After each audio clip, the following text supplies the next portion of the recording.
America అధ్యక్ష ఎన్నికల సమయం నుంచి నేటి వరకు డొనాల్డ్ ట్రంప్ ని ఇబ్బంది పెడుతున్న ఒకే ఒక్క పేరు జెఫ్రీ ఎప్స్టీన్. కోట్లాది రూపాయల లైంగిక నేరాలకు పాల్పడిన ఎప్స్టీన్ తో ట్రంప్ కి సంబంధాలు ఉన్నాయంటూ ప్రత్యర్థులు ఎన్నో ఏళ్లుగా బురద చల్లుతున్నారు. అయితే ఇప్పుడు వీటన్నిటికీ ట్రంప్ తనదైన శైలిలో ఫుల్ స్టాప్ పెట్టారు. నా దగ్గర దాచడానికి ఏమీ లేదు, నేను నిర్దోషిని అంటూ స్పష్టం చేస్తున్నారు. దర్యాప్తు సంస్థలు కూడా తనకు క్లీన్ చిట్ ఇచ్చాయని, తనపై ఆరోపణలు చేసిన డెమోక్రాట్సే ఇప్పుడు చిక్కుల్లో పడ్డారని ట్రంప్ ఎద్దేవా చేశారు. అసలు ఎప్స్టీన్ గురించి ట్రంప్ ఎఫ్బిఐకి ఏం చెప్పారు? తన మారే లోగో క్లబ్ నుంచి ఎప్స్టీన్ ని ఎందుకు గెంటేశారు? Watch the story.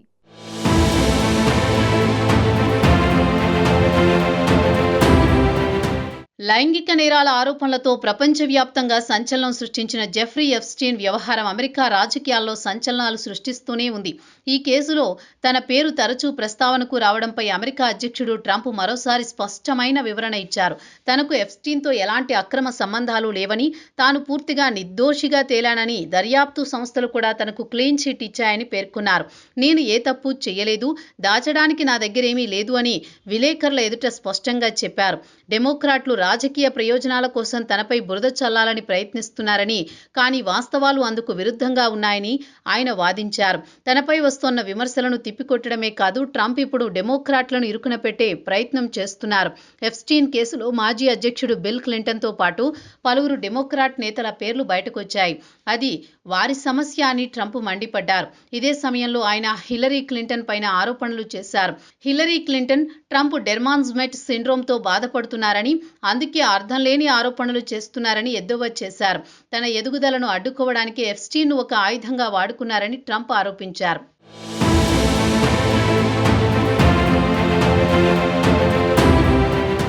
Jeffrey Epstein case America చరిత్రలో అత్యంత వివాదాస్పదమైన వ్యవహారాల్లో ఒకటి. అతను ప్రభావశీలులైన వ్యాపారవేత్తలు, రాజకీయ నాయకులు, ప్రముఖులతో సన్నిహిత సంబంధాలు కలిగి ఉన్నాడనే ఆరోపణలు అప్పట్లో పెద్ద చర్చకు దారితీశాయి. ఈ నేపథ్యంలో మాజీ అధ్యక్షుడు బిల్ క్లింటన్ పేరు కూడా బయటకు రావడం రాజకీయ వాతావరణాన్ని మరింత వేడెక్కించింది. ట్రంప్ తన వ్యాఖ్యల్లో ఈ విషయాన్ని ప్రస్తావిస్తూ ఎప్స్టీన్ కేసులో పలువురు డెమోక్రాట్ నేతలు పేర్లు వినిపించాయని, అది వారి సమస్య అని పేర్కొన్నారు. ఇక జస్టిస్ డిపార్ట్మెంట్ విడుదల చేసిన పాత రికార్డులను పరిశీలిస్తే ట్రంప్ ఎప్పుడో ఎప్స్టీన్ గురించి పోలీసులకు సమాచారం ఇచ్చారని తెలుస్తోంది. 2000వ దశకం మధ్యలో ఎప్స్టీన్ పై దర్యాప్తు జరుగుతోన్న సమయంలో ట్రంప్ పోలీసు అధికారులతో మాట్లాడినట్లు తెలుస్తోంది. ఎప్స్టీన్ ప్రవర్తన గురించి చాలా కాలంగా అందరికీ తెలిసిన విషయమని, అధికారులు చర్యలు తీసుకోవడం మంచిదేనని అప్పట్లో ట్రంప్ అన్నట్లు ఎఫ్బిఐ ఇంటర్వ్యూలో నమోదైంది. అంటే ఎప్స్టీన్ పై అనుమానాలు వచ్చిన సమయంలోనే తాను అధికారులతో సహకరించానని ట్రంప్ వాదిస్తున్నారు. ఇదే సమయంలో ట్రంప్కు చెందిన ప్రసిద్ధ మార్ ఏ లాగో క్లబ్కు ఎప్స్టీన్ వస్తూ ఉండేవారు. కానీ అక్కడ జరిగిన ఒక ఘటన తర్వాత ట్రంప్ కఠిన నిర్ణయం తీసుకున్నారు.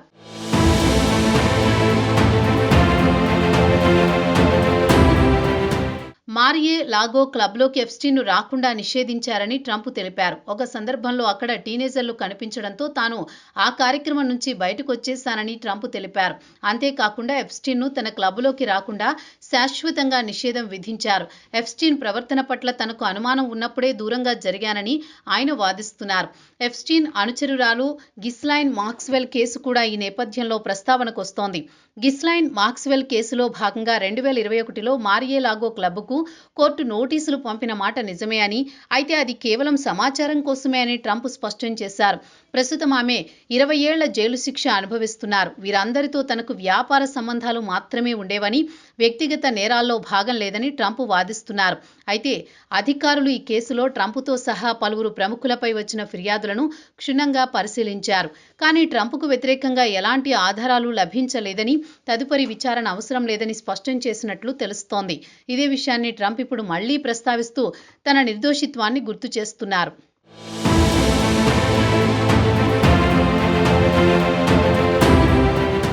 ఎప్స్టీన్ కేసు అమెరికా రాజకీయాల్లో ప్రత్యర్థి పార్టీల మధ్య ఆరోపణలు, ప్రత్యారోపణలు కొనసాగుతున్నాయి. కానీ ఎప్స్టీన్ కేసు లాంటి సున్నితమైన అంశం ఎన్నికల సమయంలో మరింత ప్రాధాన్యత పొందుతుంది. ట్రంప్ తనపై వచ్చిన ఆరోపణలను పూర్తిగా ఖండిస్తూ తాను ఎప్పుడూ చట్టానికి విరుద్ధంగా ఏమీ చేయలేదని, దర్యాప్తు సంస్థలు తనకు క్లీన్ చీట్ ఇచ్చాయని చెబుతున్నారు. మరోవైపు విమర్శకులు మాత్రం ఈ కేసు పూర్తిగా ముగిసిపోయిందని చెప్పడానికి ఇంకా ప్రశ్నలు మిగిలే ఉన్నాయని అంటున్నారు.